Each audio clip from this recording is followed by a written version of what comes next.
या शिवसेना पक्षचिन्हाच्या आजच्या सुनावणीत निवडणूक आयोगानंतर कपिल सिब्बल यांनी विधानसभा अध्यक्ष राहुल नार्वेकरांवर जोरदार प्रहार केलाय।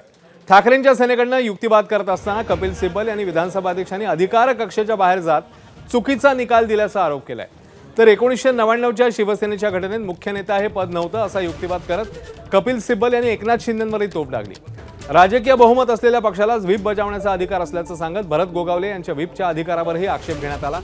2018ची घटना दोन्ही गटांना मान्य असूनही केवळ सोयीसाठी शिंदे गटाने 1999च्या घटनेचा आधार घेतल्याचा युक्तिवाद सिब्बल यांनी केलाय। सिब्बल उद्या आपला युक्तिवाद पूर्ण करणार आहेत, त्यानंतर शिंदेंच्या शिवसेनेकडनं युक्तिवाद सुरू होऊ शकतो।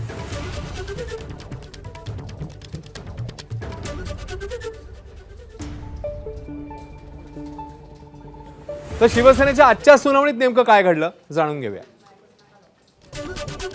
ठाकरेंचे वकील कपिल सिब्बल म्हणाले, स्वतःचं अधिकार क्षेत्र आणि सुप्रीम कोर्टाच्या निकालाचं विधानसभा अध्यक्षांकडून उल्लंघन झालंय। विधिमंडळ पक्ष सदस्य राजकीय पक्षाचा सदस्य असतो याकडे अध्यक्षांचं दुर्लक्ष झालंय असंही त्यांनी युक्तिवाद केला। तर निवडणूक आयोगाकडे कोणती घटना आहे याच्याशी अध्यक्षांचा काय संबंध आहे असाही प्रश्न त्यांनी विचारलाय। याखेरीज 2018च्या घटनेचा उल्लेख होतो तरी 99चा दाखला का दिला जातोय? 2018ची शिवसेनेची घटना अयोग्य असं अध्यक्ष कसं म्हणू शकतात हाही प्रश्न विचारण्यात आला।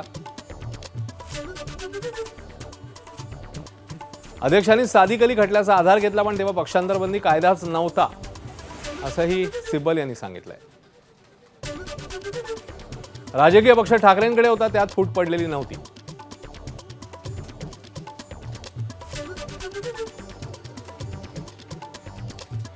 राजकीय पक्ष कुणाचा ठरवण्याचा अधिकार अध्यक्षांना नव्हता।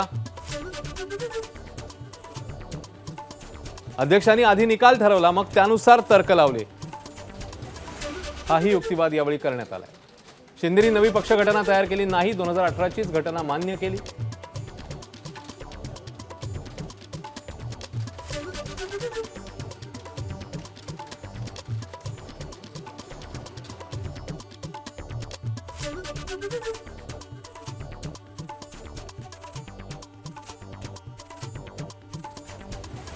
या सगळ्या अनुषंगाने विधानसभा अध्यक्ष राहुल नार्वेकर तसंच खासदार अरविंद सावंत आणि त्यासोबतच काँग्रेस भाजपचे किंवा शिवसेनेचे राजू वाघमारे नेमकं काय म्हणतात जाणून घेऊया, बघूया।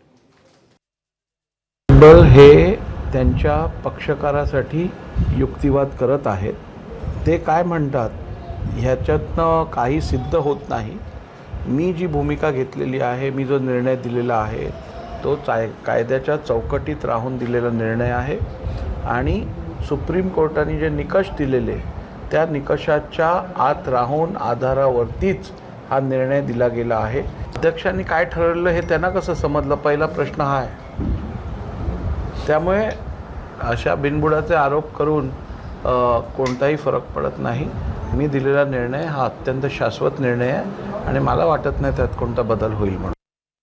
तसं ते पद एक पहिली गोष्ट पदच नाही ना। मग काल पण ते सांगितलं ना 1999च्या मी आता तेच तुम्ही उत्तर दिलं, तुमची आमची घटनापाठ झाली वाटतं तुम्हाला, चांगली गोष्ट आहे। पण मुळाच आहे ना, खरं आहे ते ना। 1999ची जी काही घटना आमच्या पक्षाची आहे त्याच्यामध्ये मुख्य नेता पद नव्हतंच, तेव्हा फक्त वंदनीय शिवसेना प्रमुख आणि त्यानंतर सरळ सरळ शिवसेना नेते, 12 शिवसेनेचे नेते होते। त्यानंतर मग कालांतराने थोडा बदल केला, त्याच्यामध्ये कार्याध्यक्ष पद आलं। तुमच्या कक्षा काय आहेत त्या कक्षाच्या बाहेर म्हणून तुम्ही नाही जाऊ शकत, पक्षाचंच मान्य त्या कक्षा त्यांनी नमूद केलेत।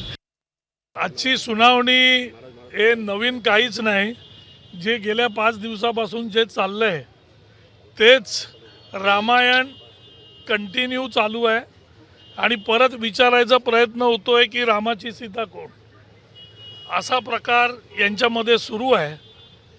जे सांगायचं ते सांगता येत नाही आहे आणि फक्त कोर्टाला कन्फ्यूज करण्याचा प्रयत्न कपिल सिब्बल साहेबांकडून केला जातोय।